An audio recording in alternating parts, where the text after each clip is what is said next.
Kata hijab muncul di Quran lebih dari 5 kali. Ya. Yang paling saya ingat surat Al-A'raf. Ya. Surah Al-A'raf ini hijab itu penghalang antara orang-orang di surga dan di neraka. Surah Al-A'raf ayat 46. Qala ta'ala a'udzu billahi minasyaitonir rajim wa bainahuma hijab. Dan di antara keduanya ada hijab. Wa 'alal a'rafi rijalun ya'rifun kullan bisimahum wa nadaw ashabal jannah an salamun 'alaikum lam yadkhuluha wa hum yut'amun. Jadi nanti di surga itu orang makan-makan kelihatan dari neraka, kan gitu. Kelihatan dari neraka. Antara surga dan neraka itu ada hijab dan orang-orang yang di neraka ingin diberi minum. Maka nanti ada temennya menghantarkan minuman ke sana, tapi minuman surga tidak boleh diminum oleh ahli neraka. Gitu ya. Jadi sedih banget tuh nanti ya. Itu kata hijab, salah satu kata hijab yang paling saya ingat dikisahkan oleh guru-guru kita dari dulu. Masih banyak kata hijab di Quran, tapi kalau jilbab ibu-ibu ini tidak disebut hijab. Di Quran disebut jalabib, jilbab. Jadi yang ibu pakai ini jilbab. Saya juga pakai jilbab secara bahasa Arab. Ini bagian dari alat untuk hijab. Kemudian ada kain tambahan untuk kepala dan sekitar dada ibu ini disebut dengan khimar, ya, sesuatu yang menutup. Itu khimar. Satu akar kata dalam khamar. Khamar itu menutup pikiran. Kalau khimar menutup aurat, menutup kepala. Nah, modelnya kan macam-macam ya. Dari pojok situ sampai pojok sini macam-macamnya model. Itu model.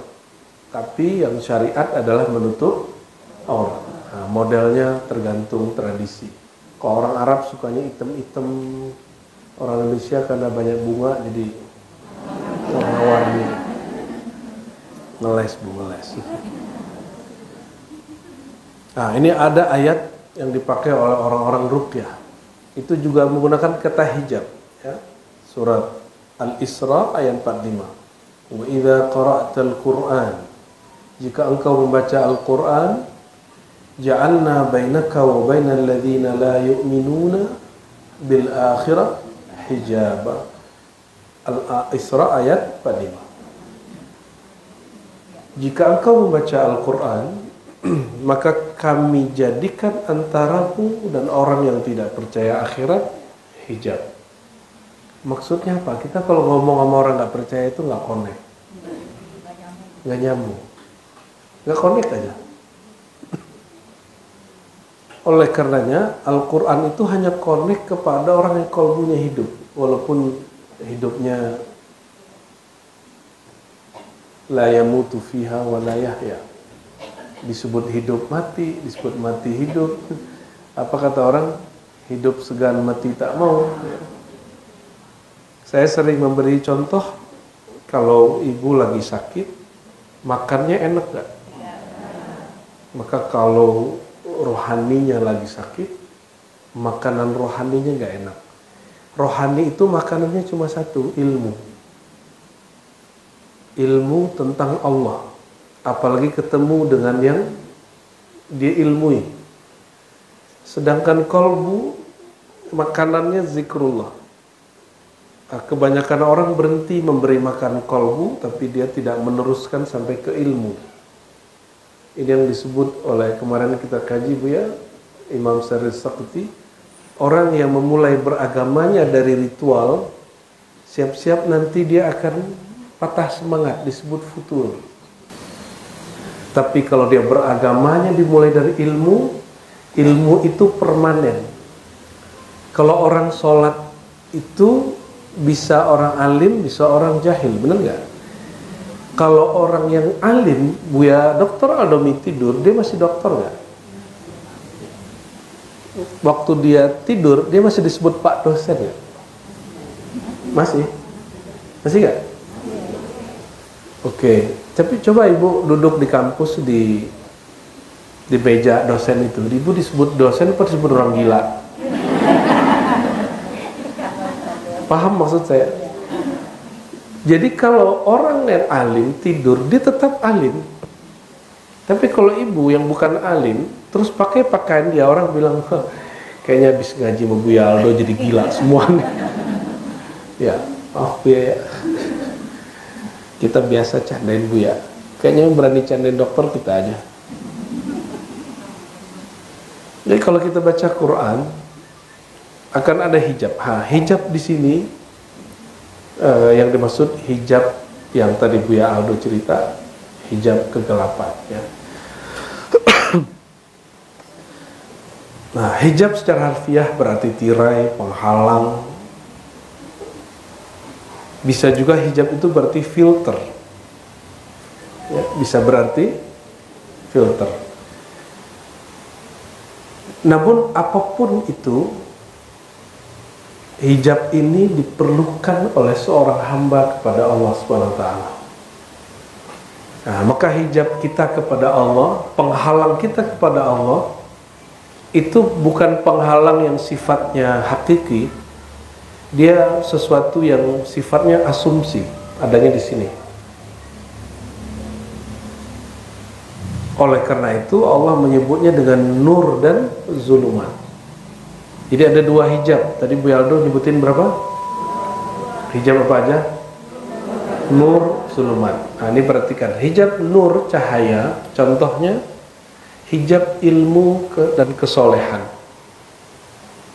Maka pernah lihat orang berilmu sombong? Itu dia lagi terhijab.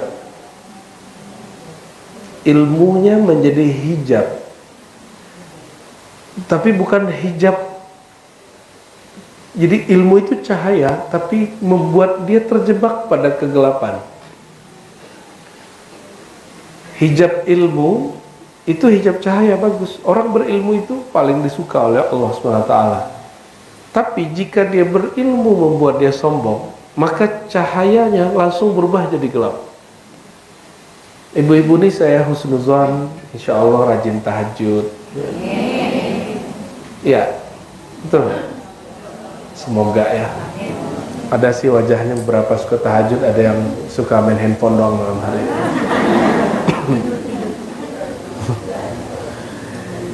Ini ibu suka tahajud. Terus ngelihat orang nggak tahajud, lalu merendahkan dia. Tahajud yang dia itu nur, dia langsung menjadi zulumat. Oke? Kita suka baca Quran, terus kita lihat ada orang nggak suka baca Quran, terus dia bilang zindik, fasik, sesat, gitu. Ibu ini berhijab, pakai jilbab. Terus ibu jalan depan, ngeliat ada sesama perempuan belum berhijab, terus ngomong, ahli neraka itu.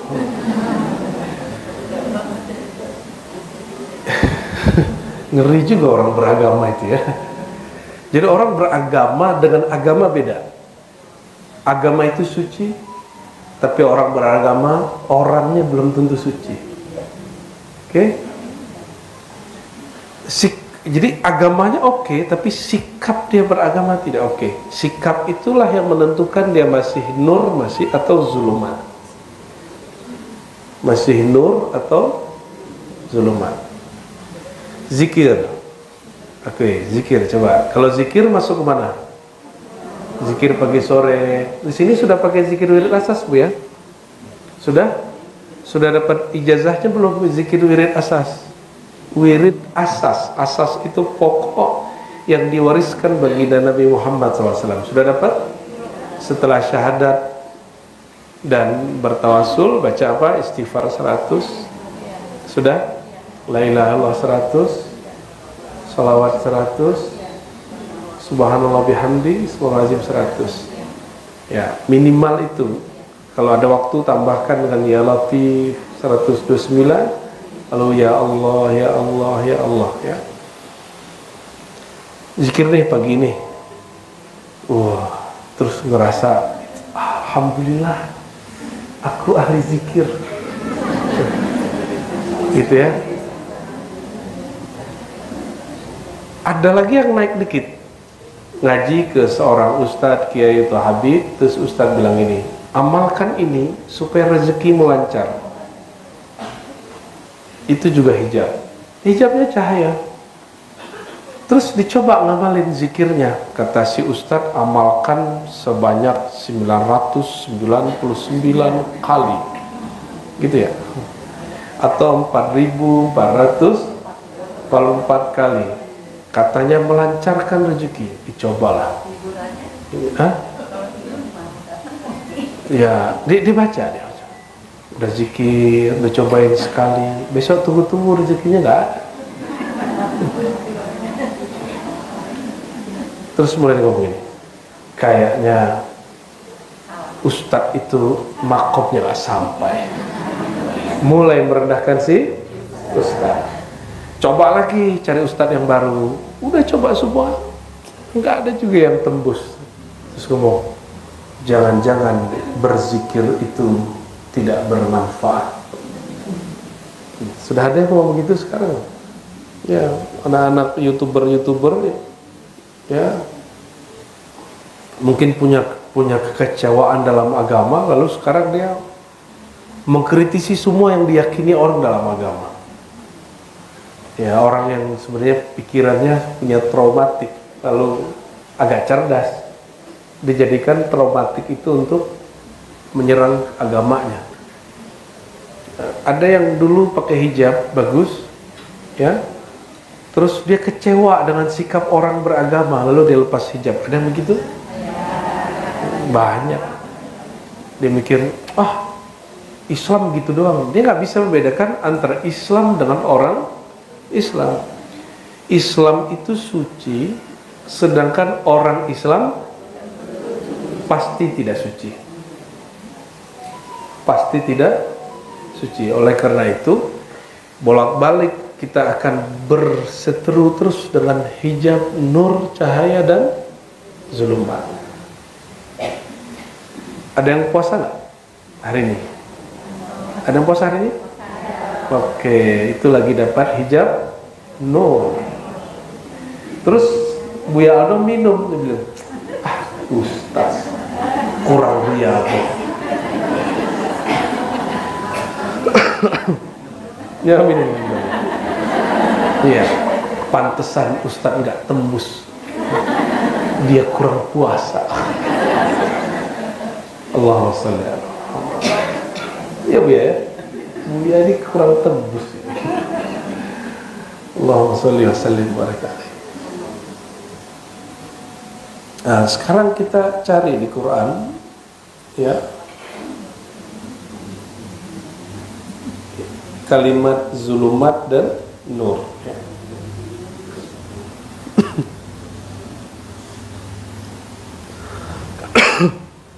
Tadi Buya Aldo sudah menghantarkan, lalu gimana cara mengelola hijab? Kalau saya kenapa nggak jelaskan hijab gelap? Karena kita sudah tahu semua. Hijab kegelapan itu semua hal yang negatif, baik yang zahir, maksiat yang zahir ataupun maksiat batin. Maksiat zahir sudah paham ya, mata jelalatan, lisan ngomongin orang, caci maki orang. Kalau maksiat batin ini yang kurang ngerti. Ini yang menjadi hijab gelap. Tadi sombong. Sombong itu macam-macam sebabnya. Sombong itu merasa diri lebih dari orang lain. Mohon maaf saya lebih tinggi bukan berarti saya lebih ya. Saya tahu makom saya sendiri. Saya tahu betapa hinanya saya di sisi Allah. Jadi ini cuma karena menghormati posisi mu'alim aja. Bukan berarti saya lebih tinggi derajat dari ibu. Kan ibu puasa, saya nggak puasa. Ya, siapa tahu lebih tinggi ibu kan daripada saya. Hijab zulumat itu yang paling bahaya adalah merasa diri lebih besar daripada orang lain karena asbab punya ilmu, punya amal, punya makrifat. Itu yang paling bahaya. Jadi saya sudah jumpa banyak orang, termasuk menjumpai diri saya sendiri. Ternyata kami ini bertarung melawan hijab kesombongan karena merasa berilmu. Tanya Buya Aldomi, Buya Yunal itu tanya. Hijab merasa berilmu itu, ini kalau orang, ibu ini misalnya, ibu-ibu ini kan nggak terlalu serius pakai kayak sosialita ya, kayak tas yang oke lah ini, jadi nggak ribet. Tapi kan ada komunitas yang suka kalau duduk itu taruh tas di depan, minimal 100 juta. Itu harga diri tuh. Lo hargai gua, tas gua mahal gitu. It's okay, gak masalah kan. Bagi kita menghargai diri itu boleh, tapi jangan jadikan itu asbab untuk menjadikan diri kita berjarak dengan orang lalu merendahkan orang lain. Saya suka pakai barang-barang branded sebenarnya kalau dia nggak marah. Cuma sengaja kita nggak pakai apa-apa ya. Saya pun pakai apa-apun tergantung lagi kemana ya. Masa dia pakai jamnya harganya 500, saya pakai cincin harga 2 juta, kan nggak mungkin. Kita pakailah cincin harga-harga yang agak dikit-dikit mirip lah. Gaya-gayaan aja Bu ya. Itu menghargai diri. Tapi jangan sampai menghargai diri lalu tidak menghargai orang lain. Itu yang disebut zulumat. Jadi boleh nggak kita punya barang bagus, punya baju bagus, boleh? Ibu boleh lo punya jilbab harganya, jilbab paling mahal berapa harganya? Boning? Ya? Hah? Astagfirullah. Janganlah.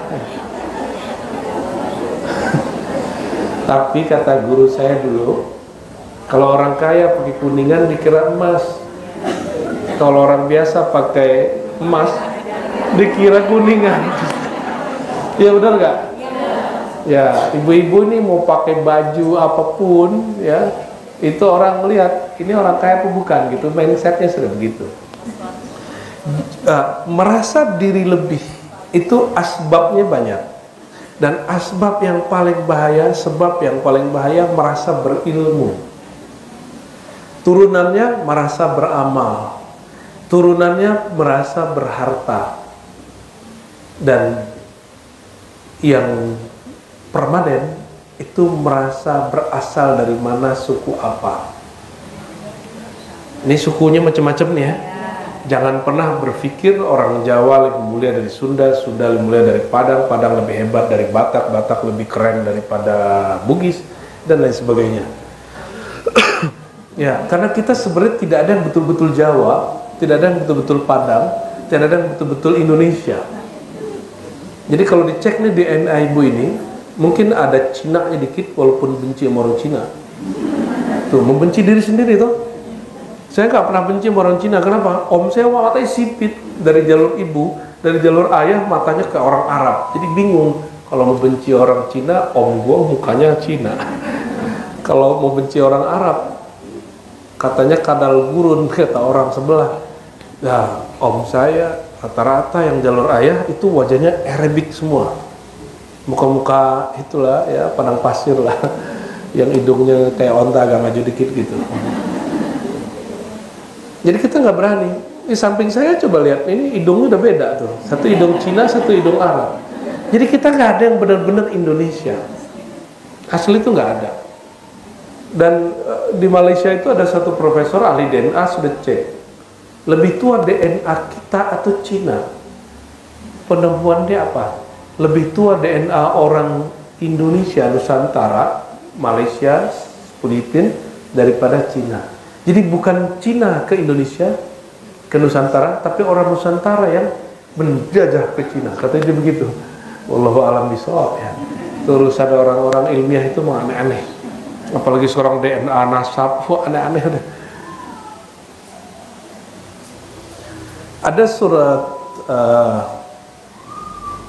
Al-Baqarah yang sering kita baca, surat 2 ayat 257. Di situ berbicara Allah lah yang mengeluarkan seseorang dari zulumat kepada nur.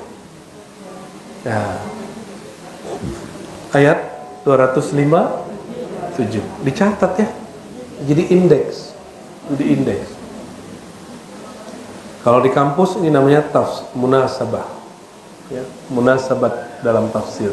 Ya Bu ya. Pakarnya Bu ya ada sebenarnya. Cuma saya pernah mengajarkan ini juga 2 tahun di kampus, jadi terpaksa harus bisa. Allahu waliyul ladzina amanu. Orang beriman itu penjaminnya, penolongnya, pemeliharanya, dalam bahasa Arab disebut wali, adalah Allah. Ini beriman semua. Jadi pelindung kita bukan guru, bukan presiden, bukan orang tua, tapi pelindung kita yang sebenarnya adalah Allah Subhanahu wa Ta'ala.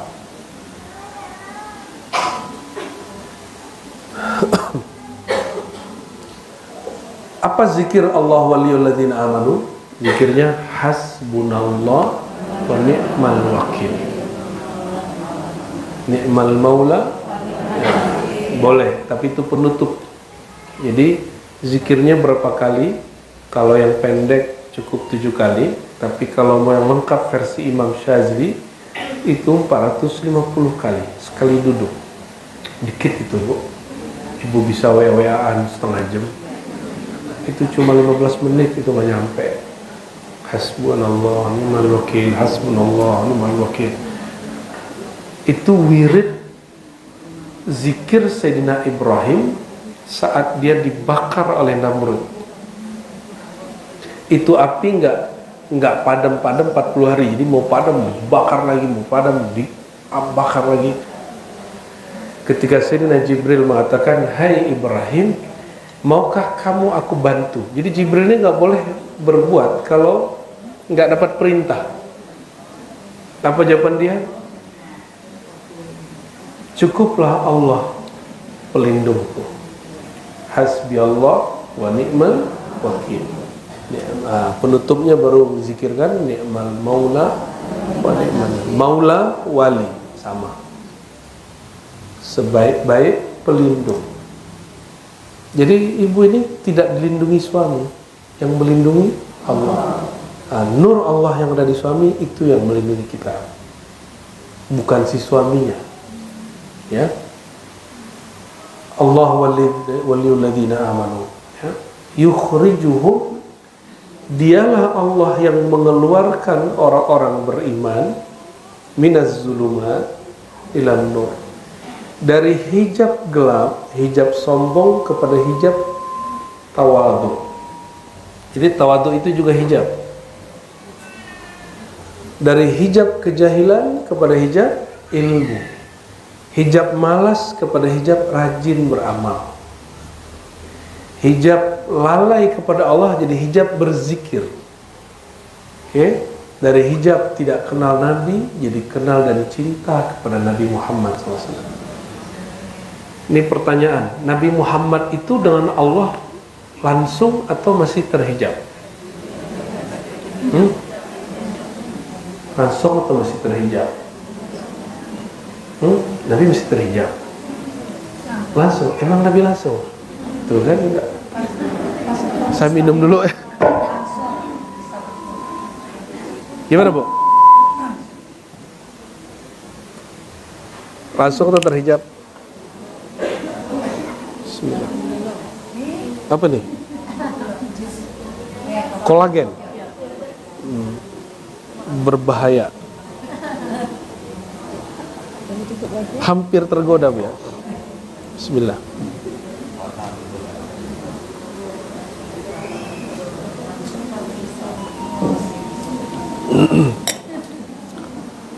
Jadi gimana? Nabi Muhammad SAW langsung atau tidak?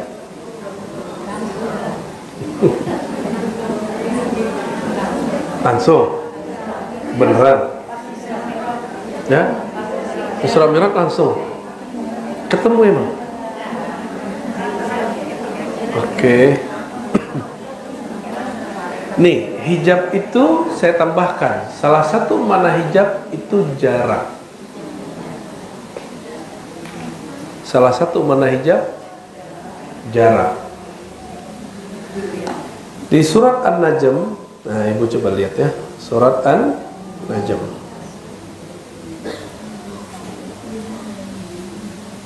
Sudah ketemu surat An-Najm?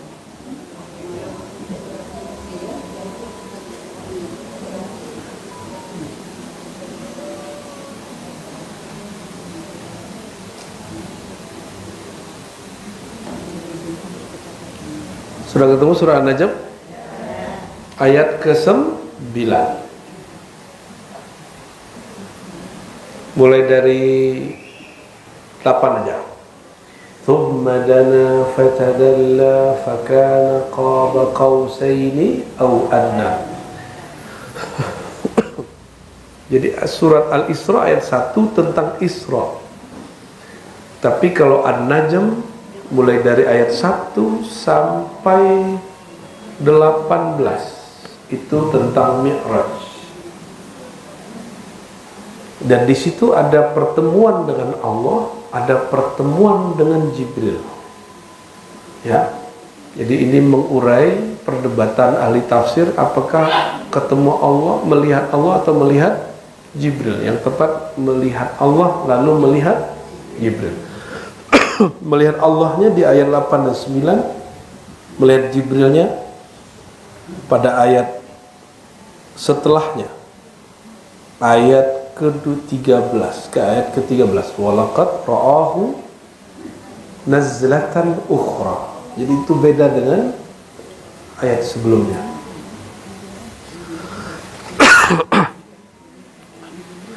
Coba terjemahannya apa? Tsumma dana fatadalla fakana qaba qausaini adna. Apa terjemahannya? Lalu dia mendekat, fatadalla bertambah, fakana adalah ia Nabi Muhammad, qaba qausaini dekatnya seperti dua ujung busur. Busur itu punya ujung nggak? Bukan dua busur, dua ujung busur. Busur tahu? Ada yang latihan panah, memanah hati.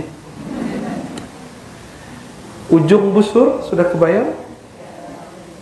Dekat atau jauh? Maka Nabi Muhammad SAW pun masih berhijab kepada Allah dua ujung busur. Tapi ada atau adna. Itu terjemahan biasa. Terjemahan ilmu Buya Aldoninya. Hijab maqamun bila maqam, hijabun bila hijab. Hijab tanpa hijab, maqam tapi bukan lagi maqam, maqam tanpa nama, hijab tanpa jarak. Berhijab tapi dekat gitu. Atau sering dengar surat An-Nur ayat 35, nurun ala nur. Dia nur tapi beda dengan nur biasa gitu. Ya, cahaya di atas cahaya. Jadi Nabi Muhammad SAW tetap berhijab kepada Allah. Kalau Nabi Muhammad tidak berhijab kepada Allah, nanti Nabi Muhammad akan mengaku dia Allah. Tapi pernahkah ada riwayat Nabi Muhammad SAW mengatakan aku Allah, lagi mabuk zikir nih? Nggak ada. Oleh karena itu jika ada wali-wali Allah mengatakan aku Allah, dia kena ban di langit. Ya, dia kena pasal dia. Dia melanggar kaidah Sayyidina Muhammad SAW. Nah, maka sebaik-baik ma'rifat Sayyidina Muhammad sallallahu alaihi wasallam. Sebaik-baik syariat Nabi Muhammad sallallahu alaihi wasallam. Jadi selevel Nabi masih berhijab. Apalagi kita. Hijabnya Nabi hijab nur, Hijab apa? Nur. Hijab cahaya. Oke? Hijabnya Nabi Muhammad SAW. Tapi hijabnya para nabi yang lain bisa jadi tidak nur, seperti Nabi Khidir membunuh anak kecil. Membunuh itu salah atau benar? Tapi perhatikan, kadang-kadang zahirnya hitam, batinnya putih. Kelihatannya dia cahaya, padahal aslinya kegelapan. Dia cahaya tapi bukan dari nur, tapi dari nar. Paham? Nar itu api. Jadi banyak kesolehan itu bukan dari nur, dia terang tapi berasal dari nar. Maka semakin soleh, semakin sombong, semakin kuat ngajinya, semakin kasar dia beragama. Semakin kuat ngajinya, semakin galak sama lakinya. Semakin dia ngaji, semakin dia kemudian marah-marahin anaknya kalau nggak sholat. Kita boleh mendidik anak dengan marah, tapi marah itu hanya salah satu. Marahnya pun marah yang tidak mubrih, ya. Marah yang disebut sedari dia marah dia masih bisa menguasai dirinya. Tapi ibu-ibu ini masih bisa menguasai diri lagi marah? Nggak yakin. Nggak yakin saya. Wajah nggak meyakinkan.